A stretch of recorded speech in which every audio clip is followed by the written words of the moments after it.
महाराष्ट्र सरकार जो है उसने गौ माता के महात्म्य को समझा। इतना ही समझाओ, कुछ लोग तो कभी नहीं समझते। उसी तरह से भारत में 36 प्रदेश हैं। 36 प्रदेश के मुख्यमंत्रियों से हम लोग कह रहे थे कि भाई ये गाय जो है वो पशु नहीं है, माता है। भारत के लोगों की भावना को समझे, उसको आशीर्वाद नहीं देंगे तो क्या अंग्रेज के अनुसार बर्ताव करने वाले को हम आशीर्वाद देंगे? फिर मठों पर तो सरकार पहले से अधिग्रहण बहुत सारी जगह पर कर ही चुकी है। ज्योतिषपीठ के पीठाधीश्वर शंकराचार्य स्वामी अभिमुक्तेश्वरानंद महाराज गौ माता को राष्ट्रमाता का दर्जा दिलाने के लिए एक अभियान चला रहे हैं, जिसके तहत भारत के 36 प्रदेशों की राजधानियों में गौ ध्वजा स्थापित किए हैं। उसको लेकर बात करते हैं। उनको महाराष्ट्र सरकार में बड़ी सफलता मिली है। स्वामी, महाराष्ट्र सरकार जो है उसने गौ माता के महात्म्य को समझा और गौ प्रतिष्ठा आंदोलन के महात्म्य को भी समझा। भारत के करोड़ों करोड़ लोगों की ये भावना है कि गौ माता को माता के रूप में प्रतिष्ठा दी जाए। गौ माता जो है वो पशु नहीं है। तो इस बात को हम लोग कह रहे थे, लेकिन जैसे एक कक्षा में बहुत से विद्यार्थी होते हैं, लेकिन अध्यापक जब पढ़ाने लगता है तो कोई कोई समझता है, कोई कोई नहीं समझ पाता। तो उसको दोबारा समझाते हैं तो दोबारा में कुछ समझते हैं, लेकिन फिर भी कुछ नहीं समझते। फिर दोबारा समझाया जाता है, फिर भी कुछ समझते हैं, कुछ नहीं समझते। और फिर उसके बाद कितना ही समझाओ, कुछ लोग तो कभी नहीं समझते। उसी तरह से भारत में 36 प्रदेश हैं। 36 प्रदेश के मुख्यमंत्रियों से हम लोग कह रहे थे कि भाई ये गाय जो है वो पशु नहीं है, माता है।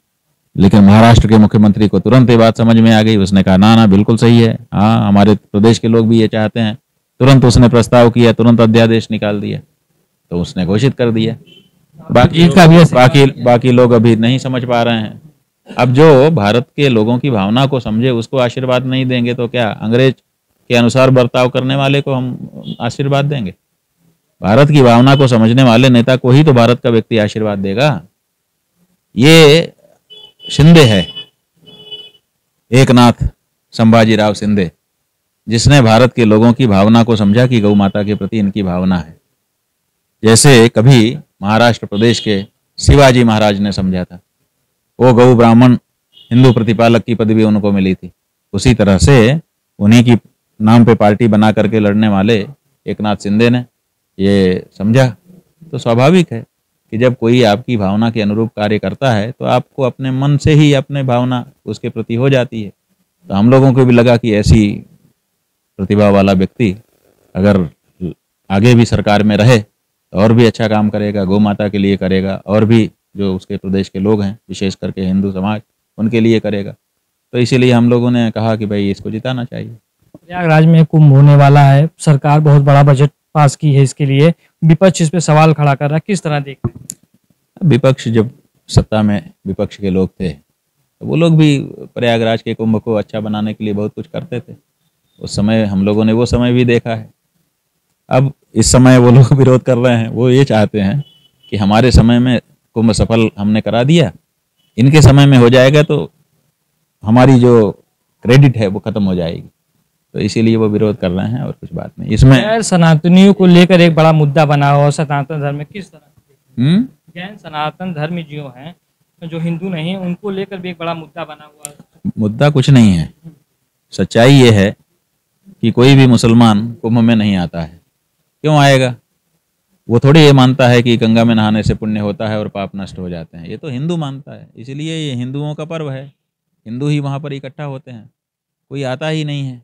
अब आता नहीं है फिर भी हम रोक रहे हैं। अरे आए तब रोको, जब आता ही नहीं है तो क्या रोक रहे हो? किस मुसलमानों के किस संगठन ने कहा है कि हम आ रहे हैं कुंभ में? किसी ने तो नहीं कहा ना। तो जब आ ही नहीं रहा है तो रोक किसको रहा है? लेकिन यही राजनीति है कि आ नहीं रहा है लेकिन हम रोकेंगे। अब ना ताल ठोक रहे हैं, घुसने नहीं दिया जाएगा, आने नहीं दिया जाएगा। अब राजनीति चमक रही है, ठीक है, लेकिन सच्चाई ये है कि वो हाँ मुसलमानों का कोई उपयोग भी नहीं है और आते भी नहीं।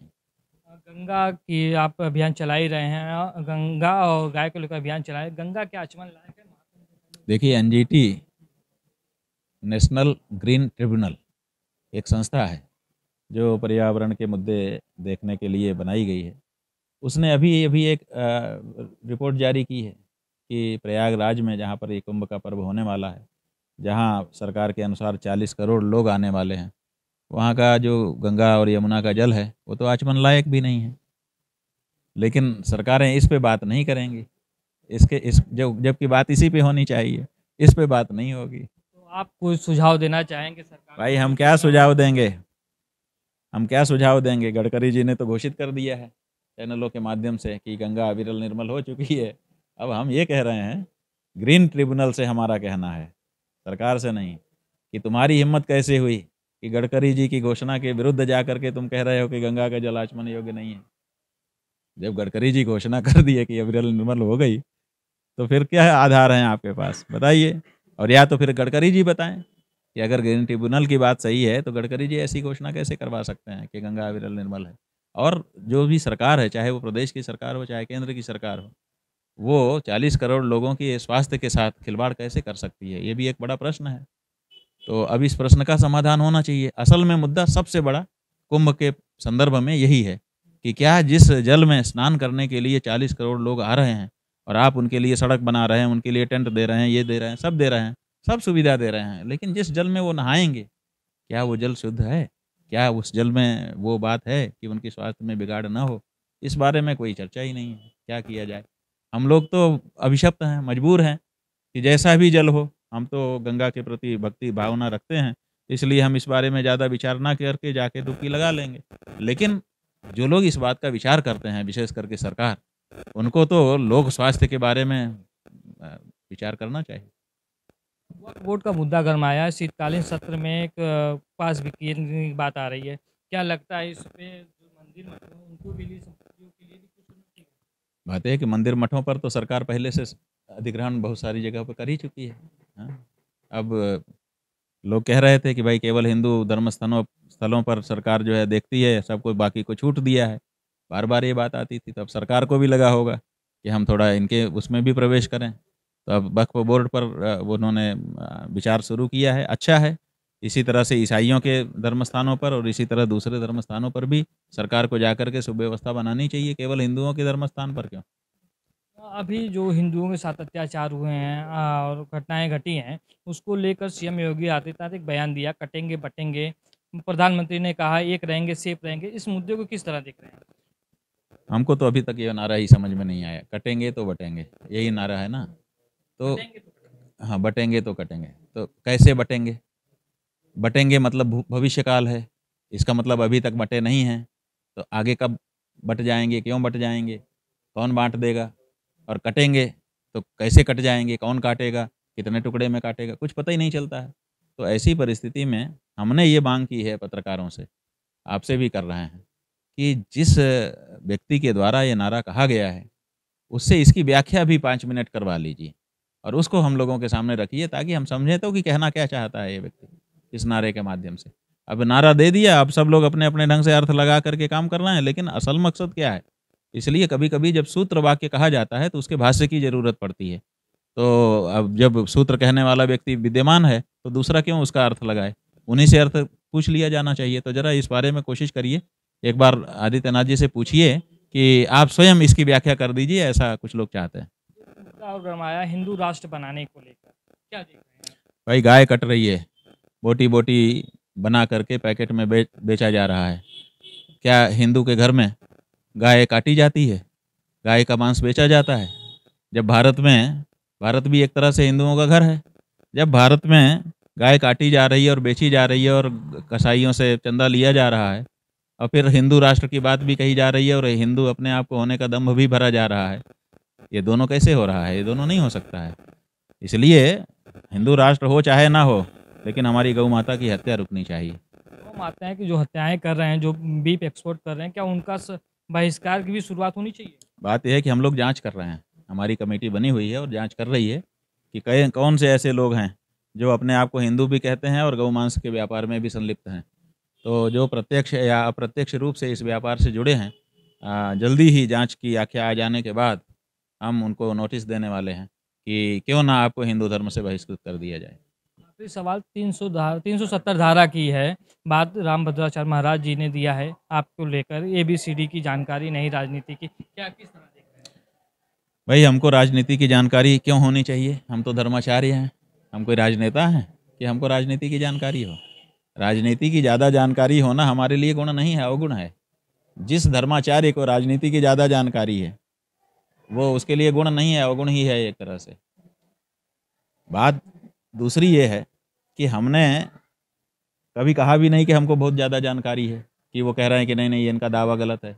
हमने कभी ऐसा दावा भी नहीं किया। और तीसरी बात ये है कि हमने जो कहा है उसको समझने की ज़रूरत है। हमने कहा है कि 370 धारा ही बेहतर थी, क्योंकि कम से कम गौ हत्या तो नहीं हो रही थी कश्मीर में। क्योंकि 370 हटाने के नाम पर जो वहाँ पर रणवीर दंड संहिता नाम का कानून लागू था, वो हिंदू कानून था और उसमें गौ हत्या के बारे में कड़ा दंड का प्रावधान था, उसको हटा दिया इन्होंने। माने 370 धारा हटाने के नाम पर इन्होंने गौ हत्या को वहाँ पर छूट दे दी कि आप गाय मारिए, कोई दिक्कत नहीं है। तो कोई भी हिंदू गाय मारने की छूट कैसे दे सकता है? और कश्मीर हमारा है। भारत को जब ये सिद्ध करना का मौका कहीं पर आएगा, वो कैसे सिद्ध करेगा कि कश्मीर हमारा है? वो यही तो सिद्ध करने का सबसे बड़ा हमारे पास प्रमाण था कि यहाँ देखो रणवीर दंड संहिता लागू है, जिसमें विक्रम संवत लिखा हुआ है, जिसमें गौ रक्षा की बात लिखी हुई है। तो ये क्या मुसलमानों के जगह पे होता है? ये तो हिंदुओं की जगह पे होता है। वो कानून कश्मीर के हिंदू होने का, हिंदुस्तान का अंग होने का बहुत बड़ा प्रमाण था। उस कानून को बिना देश को बताए, देश से कंसल्ट किए बिना हटा दिया गया। तो ये जो धोखा हुआ है, ये गलत है।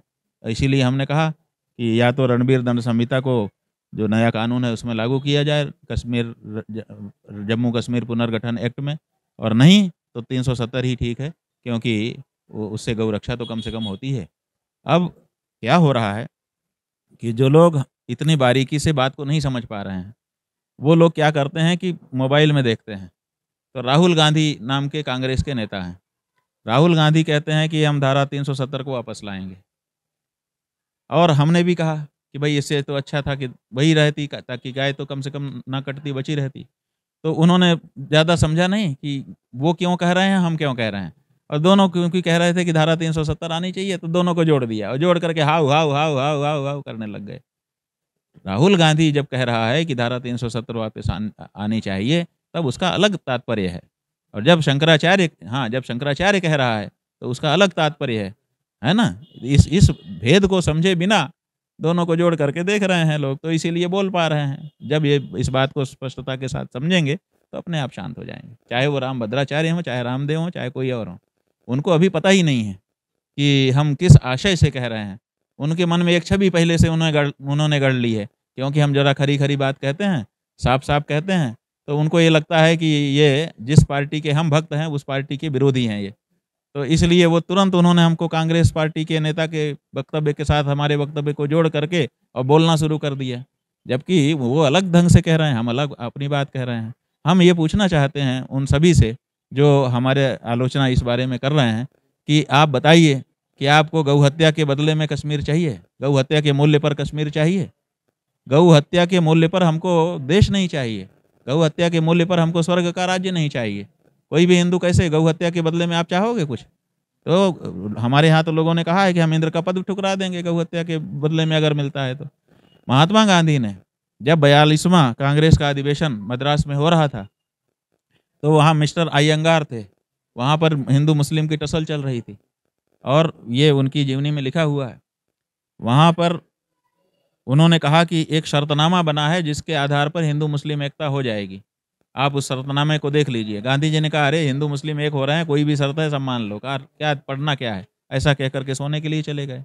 लेकिन दूसरे दिन सवेरे जब प्रार्थना सभा में आए तो उन्होंने कहा कि कल मैंने रात को जो कहा था कि कोई भी शर्त हो स्वीकार कर लो, वो खत्म, वो नहीं स्वीकार की जाएगी।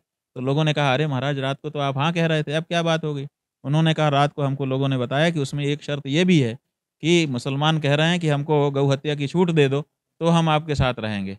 तो उन्होंने कहा कि गौ रक्षा का प्रश्न स्वराज के प्रश्न से बड़ा है, गौ हत्या के मूल्य पर हमको स्वराज भी नहीं चाहिए। तो जब देश में गांधी ये कह सकता है, तो राम भद्राचार्य और रामदेव जैसे लोग गौ हत्या के पक्ष में कैसे खड़े हो सकते हैं? जो वो हमारी आलोचना कर रहे हैं, हमारी आलोचना करें, लेकिन हमने जो वक्तव्य दिया है उसके मर्म को समझें और गौ रक्षा के पक्ष में खड़े हों। गौ हत्या के विरोध में अगर वो गौ रक्षा के विरोध में अगर खड़े होंगे, गौ हत्या करने के बढ़ावा देने वाले लोगों के साथ अगर खड़े होंगे, तो हिंदू के मन में उनके लिए अलग भाव आ जाएगा, ये जान लें। तो अभी आपने शंकराचार्य महाराज जी को सुना, जिन्होंने कहा कि गौ हत्या करने वालों के खिलाफ जल्द ही जांच की जा रही है और उनके खिलाफ नोटिस दिया जाएगा। सुरेंद्र गुप्ता, उत्तर प्रदेश टाइम्स, वाराणसी। हम हैं देश के दिल, उत्तर प्रदेश की धड़कन। उत्तर प्रदेश टाइम्स।